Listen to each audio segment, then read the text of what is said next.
Hello বন্ধুরা, আমি অনু। Update with অনু চ্যানেলে তোমাদের স্বাগত। আমি চলে এসেছি চিনি সিরিয়ালের আপডেট।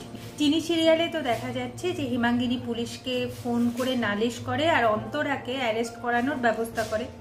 অন্যদিকে দ্রোণ তো খুব কান্নাকাটি করছে। দীপঙ্কর চৌধুরী এখন চলে এসেছে ওই নার্সিংহোমে। সে আবার অন্য একটা বেডে ভর্তি হবে বলে ঠিক করেছে, আর কিছু কথা সে দ্রোণকে বলে যাবে বলে ঠিক করেছে। গণেশ ফের ওই হসপিটালে ওদের ফলো করতে থাকে। সে তীর্থকে ফোন করে জানায় যে একটা বুড়ো মানুষ এই হসপিটালে এসেছে। সে জানাচ্ছে যে চিনির মা এই কাশিতেই আছে। এখন তীর্থ বলে, আর কি কি জানতে পারছো জানো, জেনে আমাকে জানাও, আর খোঁজ করো ওই বুড়ো মানুষটাকে। এরপর দীপঙ্কর চৌধুরী বেডের কাছে দ্রোণ যায়। দীপঙ্কর চৌধুরীর কাছ থেকে জানতে পারে দ্রোণ যে চিনির মা এই কাশিতেই আছে, বেঁচে আছে। আর তারও ওই যোগেশ্বরী ধর্মশালা থেকে শিবেশ্বরী ধর্মশালায় আসার কারণ হলো হিমাঙ্গিনীর হাত থেকে বাঁচবার জন্য সে এসেছে। তবে এই ধাঁধাটা যে কে সলভ করেছে না চিনি সলভ করেছে। এখন লাস্টের মিনিংটার মানে খুঁজে বের করো, তাহলেই বুঝতে পারবে। আর ভগবানের কাছে প্রার্থনা করো, তবেই দেখবে তোমার স্ত্রী সুস্থ হয়ে উঠবে। এইটুকু বলে। গণেশ সেটা বাইরে থেকে শুনছিল, আর বারবার করে দীপঙ্কর চৌধুরী বলতে থাকে যে দেওয়ালেরও কান আছে। গণেশ যে বাইরে থেকে শুনছিল সেটা মাইজিরা ধরে ফেলে।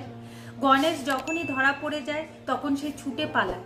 মাইজিরা বলে, বাইরে থেকে যে আপনাদের কথা শুনছিল সেই তো আমাদের ধর্মশালায় এসেছিল, ব্যাগ দ্রোণবাবুর ব্যাগটা চুরি করেছে।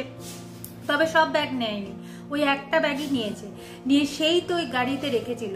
আমরা তো চিনে গেছি তাকে, কিন্তু ওই ব্যাগের মধ্যে কি আছে সেটাই এখন জানবার।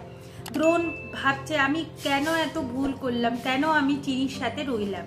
এর মধ্যে অপারেশন শেষ হয়। দ্রোণকে ডেকে পাঠায়। ডক্টর জানিয়ে দেয় যে চিনি মৃত, চিনি আর বেঁচে নেই। দ্রোণ পাগলামি করতে থাকে, সে চিনির কাছে যেতে চায়, কিন্তু কেউ তাকে চিনির কাছে যেতে দিচ্ছে না। বলে কিনা যে বাড়ির লোকেদের কাছে বডি ট্রান্সফার করে দেবে। দ্রোণ পাগলামি শুরু করে দেয় যে না, সে চিনির কাছে যাবে। সে ভাবতে থাকে, আচ্ছা আমি তো এখানে অচেনা, যদি বড় দাদু বলে তাহলে তো আমাকে চিনির কাছে যেতে দেবে।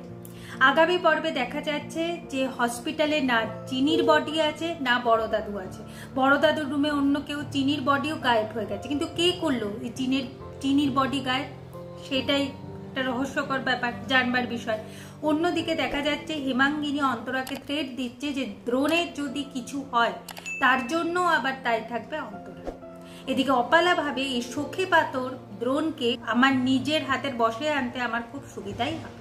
এভাবে আজকের পর্বটা শেষ হয়ে যাচ্ছে। আশা করি আজকের পর্বটা তোমাদের ভালো লাগবে। ভিডিওটা দেখবার জন্য আর আপডেট উইথ অনু চ্যানেলের পাশে থাকবার জন্য অসংখ্য